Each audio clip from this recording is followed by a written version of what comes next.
ট্রাম্পের সাথে বিশ্বাসঘাতকতা করেছেন ইসরায়েলের প্রধানমন্ত্রী বেনিয়ামিন নেতানিয়াহু।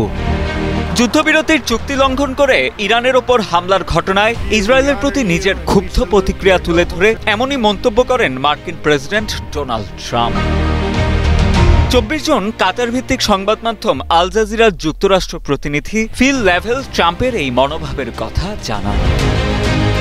ইউরোপের ন্যাটো সম্মেলনে যোগ দেওয়ার আগে ওয়াশিংটনে সাংবাদিকদের সঙ্গে আলাপকালে প্রেসিডেন্ট ডোনাল্ড ট্রাম্প ইসরায়েলকে নিয়ে ক্ষোভ প্রকাশ করেন। যুদ্ধবিরতি ঘোষণার কয়েক ঘণ্টার মধ্যেই ইসরায়েল ও ইরান উভয়ের পক্ষ থেকে চুক্তি লঙ্ঘিত হওয়ার হতাশা ঝরে পড়ে তার কণ্ঠে। কাতার ভিত্তিক সংবাদ মাধ্যম আল জাজিরার প্রতিনিধির ভাষ্য অনুযায়ী প্রেসিডেন্ট ট্রাম্প ইরান ও ইসরায়েল দুই পক্ষের প্রতি অসন্তোষ প্রকাশ করলেও স্পষ্টভাবেই তার বিরক্তির মূল লক্ষ্য ছিল ইসরায়েল। নেতানিয়াহুর প্রতি ট্রাম্পের অতিরিক্ত রাগ এবং এক ধরনের বিশ্বাসঘাতকতার অনুভূতি দৃশ্যমান ছিল বলেও মন্তব্য করেন আল জাজিরার সেই প্রতিবেদক।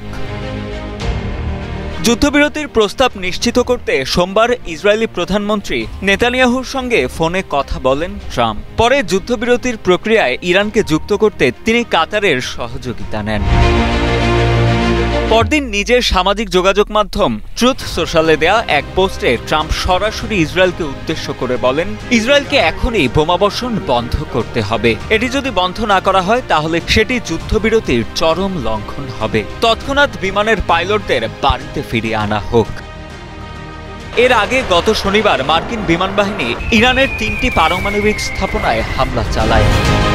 তার পাল্টা জবাবে সোমবার রাতে কাতার ও ইরাকে অবস্থিত মার্কিন সামরিক ঘাঁটিগুলোকে লক্ষ্য করে 13টি ক্ষেপণাস্ত্র ছুড়ে ইরানের বিপ্লবী গার্ড বাহিনী। এই পাল্টাপাল্টি হামলার মাত্র কয়েক ঘণ্টা পরই ট্রাম্প ইরান, ইসরায়েল ও যুক্তরাষ্ট্রের মধ্যে যুদ্ধবিরতির ঘোষণা দেন।